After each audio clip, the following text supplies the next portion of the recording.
Musicians Museum mission is to advance the quality of life in our communities across all cultures, generations, and tastes through preserving, advancing, and utilizing incredibly rich and diverse regional musical heritage and resources.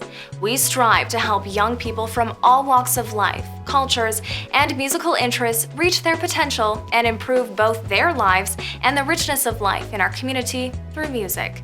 We achieve this through two paths: the operation of a free public museum, which each year honors influential inductees who have helped shape our musical heritage, as well as showcasing art and musical artifacts.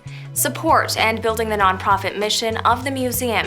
The Community Youth Outreach Program is a multifaceted program providing mentorship access to performance venues and education programs geared to teach young musicians the elements needed to succeed as a musician. Through charitable donations, the museum can help underprivileged young musicians obtain instruments they may not otherwise be able to afford, access instructions, mentorship, and performance opportunities.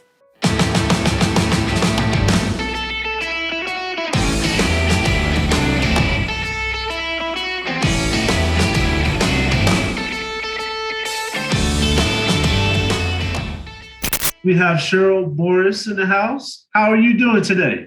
I'm doing good, Mark. How's it going? All right, trying to hang in there. I'm trying to get used to the Tucson Musician Museum interviews, but I think I get it down. I think you're doing good. Ed, we miss you, but you know. You're doing great. You're doing great. I thank you for having us because I feel like I represent the Southern Arizona Blues Heritage Foundation. That's what I'm doing here today.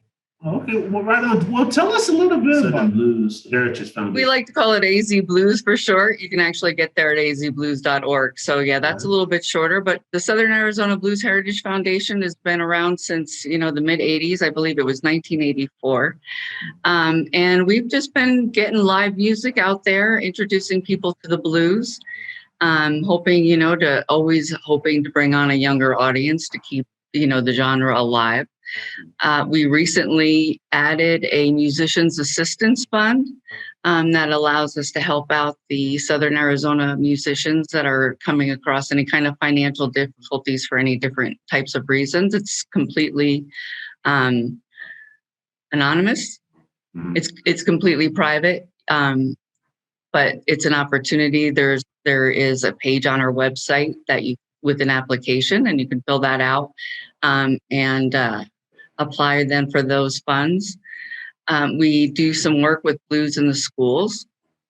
So we're hoping to get a little bit more active with that, but we sponsor the youth program that Connie Brannick puts on every year at Monterey Court, and that's occurring again in November.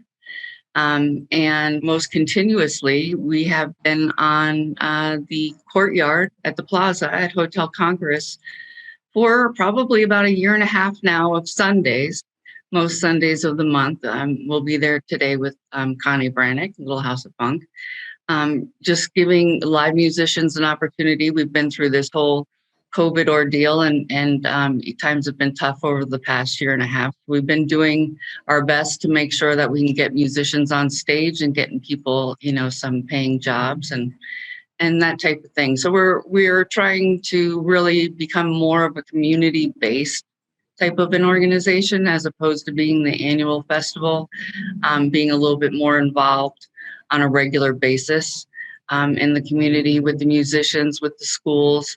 Again, trying to broaden that audience for the genre to make sure that we keep the blues alive, essentially. So do you provide mentorships and programs and like that for like the youth, like scholarships and stuff like that, if they want to pursue learning about blues or actually getting more into it?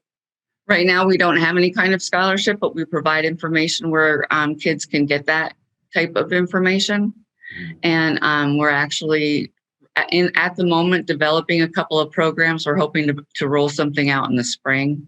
To become a little bit more involved with the blues movement. It's a little bit difficult right now as far as being in the schools, right? So those kinds of programs where the musicians get to go into the schools and then talk about music and what they do, that type of thing. The youth festival, the youth concert that Connie Brannick puts on actually begins the day with workshops for the kids. So there might be a guitar player or a harmonica player, a drummer, and then they will have little workshops for the kids during the day. And then at the end of the day, the kids come together and they have different groups. Some of them are solo, some of them are bands, and they put on a performance. The adults do the opening number, but the rest of the evening then is about the kids performing. And that's cool that you are, guys are journeying into that too and are looking at the youth, and you're also assisting musicians out there that are having tough times, because there's a lot of real good musicians out there now because of COVID. We're going on like, what was it, like 2 years or 3 years now?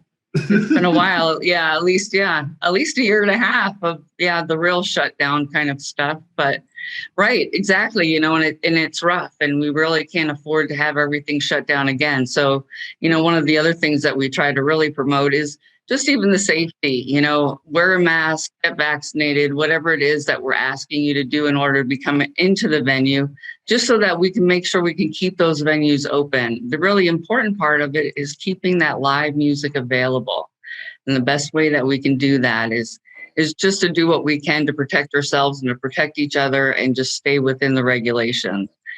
And hopefully we'll all have a place to go to, right? And keep going to in the future. True, and listen to some good music, man. I grew up listening to live music, and to me, right? That's like the best feeling right there, is listen to a live band play. Exactly. Yeah. I mean, so at the end of a really rough day, it's just so nice to be able to go somewhere and sit back and listen to somebody play. How do you feel your organization has helped our Tucson community? I think that we certainly have helped keep music alive and keep live music a very big part of Tucson. We've had a huge annual festival until COVID for 34 years. We were going to be running our 35th annual festival that year. We got shut down just before we managed to go on. And some of these festivals involved events as far as, Green Valley, and brought together the different areas of the community. So it's always been very community involved as far as music and education and making that available.